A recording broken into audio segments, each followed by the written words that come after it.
Well, hey, it's Matt Steen, co-founder of Chemistry Staffing, with another chemistry conversation. Joining me today is my dear friend, one of my favorite people on the face of the planet, and I don't say that to everybody.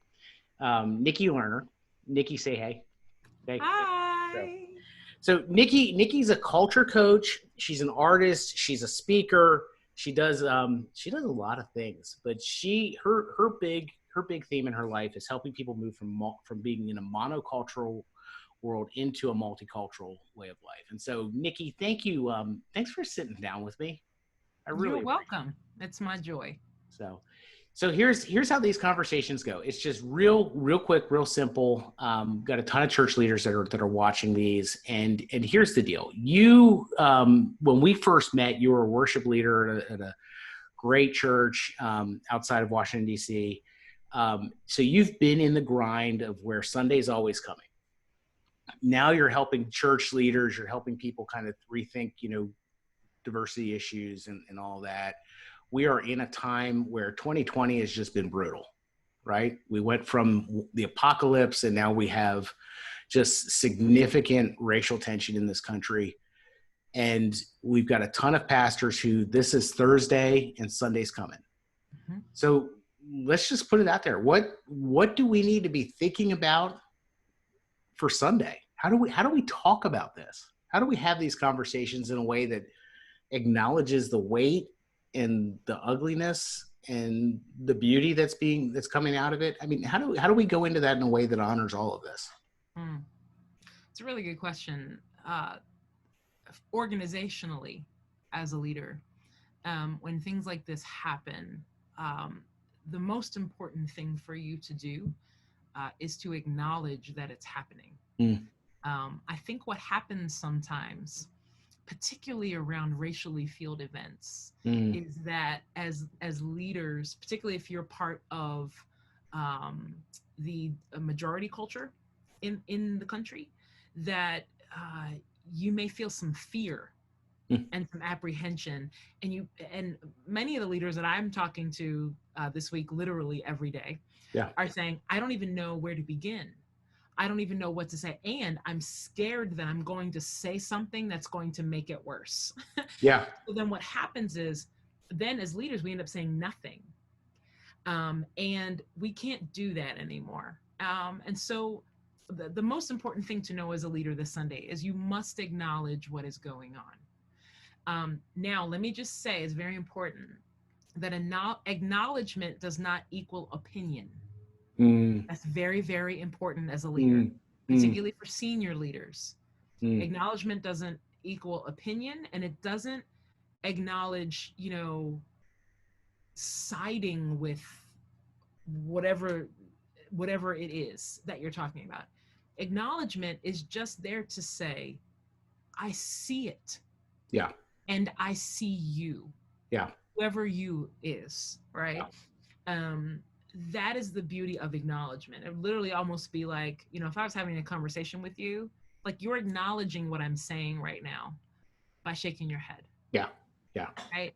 What I don't need you to do in the moment is literally every word I say, you tell me your opinion about what I'm saying. Right. Right. But that's kind of how we can share things sometimes. So just as leaders, the most important thing we need to do on Sunday is to acknowledge that the country is grieving, acknowledge that we are in crisis, and acknowledge that we are seeing some new things arise from the ashes of this that will propel us forward if we choose them. That's great. So let me ask you some practical stuff. You blow up the service, change the sermon, what do you do that kind of thing, or is an acknowledgement enough? It depends. That they teach you to say that in church consultant school. I know, right? It depends, because it really does. So let's take a couple of things that you said, right? Yep. So do you blow up the service? Maybe. Okay. You may need to, depending on your context. Okay. Right? Unpack that. Yeah. So if you are I'm making this up now, right? But if your plan for today was you know, um, 10 ways to be forgiving when somebody hurts you. It Ooh. might not be time for that yet. Ooh, yeah, real soon. Right now, here's the thing: is it any less Bible believing or worthy or any of that? Like, as Christian people who love Jesus, do we need to know how to forgive people? Yes. Yeah. However, if that's the plan, and there's nothing else about what's going on in the world, you may think you're being safe, Yeah. but actually, your people might see you as being tone deaf. Mm, And that's the beauty of acknowledgement, right? And acknowledging something that is happening in the world, again, without having an opinion per se, right. but acknowledging it, you're sharing with your people that we as a church, we see it. Yeah. And we see what's going on. Yeah. And we are here for it. Yeah. Right? Like we are engaged. Yeah. Whatever that means. So again, and even as in every part of the service, maybe you've got a worship set if you're a worship leader, right? And that set was all about, it was jumpy and woo, everything is great, kind of a set. Yeah. You may need to scrap that. Yeah. For some songs of lament and songs of, turning our faces back to who the character of Christ is. Yeah. Now, if you don't need to blow it up, you may need to add to it. So if you've Okay. already, planned the videos and planned the service and all that, you may need to add to what you've already planned in order to acknowledge it. And I tell, my sisters and brothers who are watching, don't let that pass by. Follow your intuition. I think for a lot of us, we have the intuition to say, you know what, I think we need to add something. Yeah. Or, you know what, I think, and then we don't follow it because we get scared. Yeah. Right now is the time for leadership. Yeah. And I don't know about you, but I want the people of the church where I lead to hear my voice. Yeah. Not just the voice, particularly of people from in an unbelieving world and what they have to say about it. Like, absolutely. I want to hear from my leaders. Yeah. Yeah.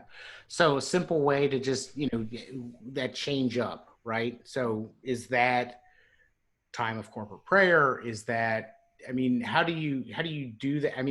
It's different for each church and each context, but is that the type of thing that you're thinking? Or are you thinking of a statement more than acknowledgement? What's a way that a church can do that? I keep pushing back onto you on this. No, it's fine. It's fine. I would say particularly right now, and I'm honing in on this on purpose this way, because this is different. Yeah. Than the things we have experienced, but particularly right now, there needs to be a multi-pronged approach to this.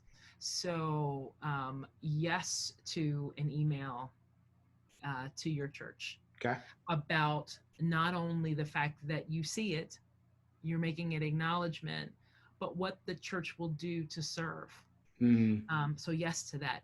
Yes to a recorded video of you as the leader, showing up in right the now. moment, right now. Right yes. now. Yeah. To say, we see it. We know what's going on. Your church is aware, like we're not sticking our heads in the sand. Yeah. Right. Yes to that. Yes to live video. Yes to live video on your Facebook page or on your personal page or whatever platform you have. Yes to writing a blog. Yeah. Whatever it is, whatever resource you have available to you, use it.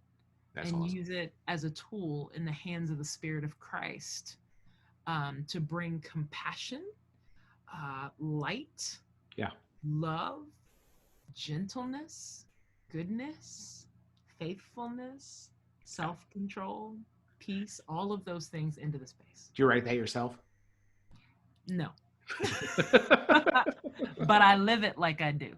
Nice. Oh, Nikki, that's really helpful. We try to keep these short, which is really difficult when you and I get together. So the risk of starting off another, 30-minute conversation, Mhm. what's one thing, just if you were to leave people watching this, what's one thing that you'd leave them with, and one encouragement that you would give them going into this Sunday? I would say if you feel paralyzed by not knowing what to do, reach out, Hmm. ask for help, Hmm. find another pastor or another leader in your network. Hopefully, you're already building relationships cross culturally. Yeah. Yeah. Hopefully. But this is the time. Yeah. Reach out to those people, humble yourself, and know that you don't have to know how to do this right now, but that there are tons of people resources and written resources that will help you know at least how to tap into what it is that you need to say and acknowledge this weekend. So don't be afraid. Find your courage, find your bravery, and ask for help. That's awesome. That's awesome. Nikki, thank you so much. You're If, welcome. if people want to get in touch with you, NikkiLerner.com, that's pretty much the best place. Yes. So, and for what it's worth, and I think it's worth a ton, but Nikki also has a great online course on 10 ways to respond to racially charged events, which is, it's something that we don't typically do well in the church space, if, call it what it is. Yeah. If you don't have those connections to be able to reach out to, I think that's an awesome place to start. So, Yes. Nikki, thank you so much. You're welcome, Matt.